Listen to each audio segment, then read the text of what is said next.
What's up, everybody, and welcome to another video. First off, I'd like to say thank you to all my subscribers. My subscriber count has went up. I've been trying to put out a few more videos for you guys, just sharing my experiences with you, and you're giving me that support back, so I really appreciate all the watches, all the likes, comments, and subscriptions. So thank you so much for that. Moving forward, I'm going to do a couple videos for you guys, and I'm going to be talking about my experiences with rattling antlers, rattling bags.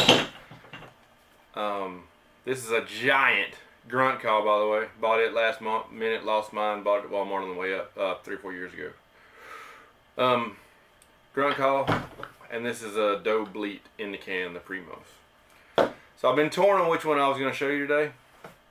I'm going to try to blitz the videos a little bit today. I got some time. I was wanting to hunt this weekend, but the rain is going to ruin it. It's supposed to rain pretty much all day for the next 3 days.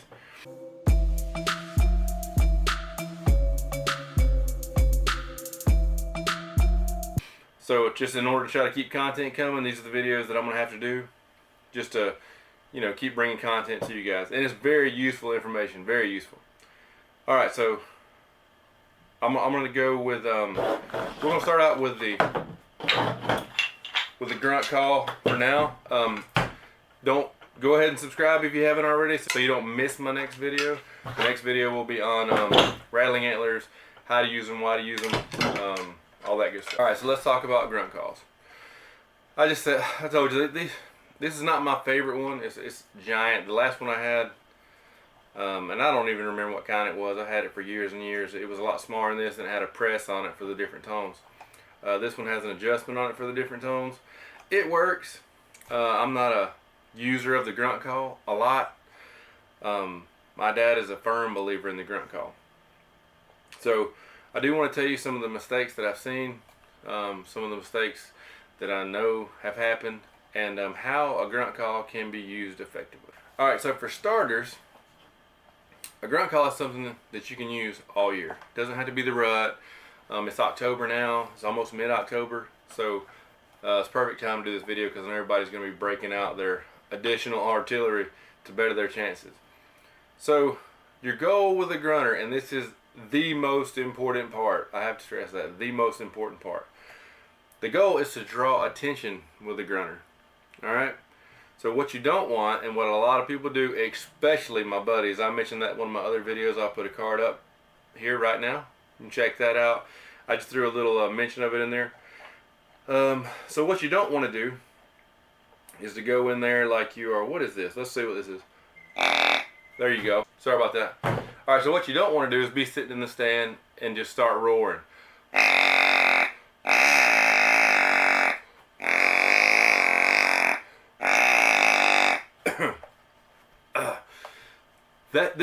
That's what you don't want to do. Alright, so you want to go in and be beatable. If you sound like the baddest deer in the woods, you're not going to draw in very many deer, if any at all. The purpose of a grunt call, as the deer's walking by at a distance, it draws its attention. So in my opinion, this is what has worked for me. You want to use a higher pitch, not such a bellow pitch, and you don't want to rock it. You don't want to sound overly aggressive. Alright? You want to sound beatable. Beatable. You've got to be beatable. Nobody, well, there's a few people, but very few bucks are going to run into a buck that's wailing, growling, that they know they can't beat. First of all, when you grunt, it would say how aggressive that you currently are. It would say, hey, I'm here. Come over here in this area and check it out if you want to. Or I'm here, come check me out. You don't want to be ripping it up. Here we go. One more time for you. Ripping it up. Let's do this thing. Oh, that's too high. Let's go down. Went the wrong way.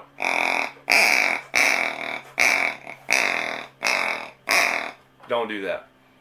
Be believable. Be beatable. First of all, deer aren't going to do that. Now, I have heard one wailing before. He was ate up. I'm talking about most testosterone I've ever seen in a deer. but it's so rare, and I don't think that would have pulled him in anyways. He wasn't listening. He was in his own tunnel vision. So if you must do the deepest one that you can possibly do, if that is successful for you, and it may be, it's just not ever been successful for me here, you're going to want to hit it modestly a couple times, like this.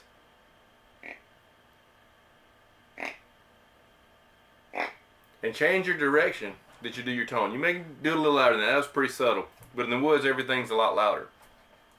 I would prefer to use a more young buck tone. If I can find one on this crazy thing, let's just try it out. Like a fawn. Oh, I've got it upside down. No wonder. Estrus bleat, doe bleat. Sound like a little buck that's maybe getting ready to chase a doe. There you go. That's what I would go with. I would go with this.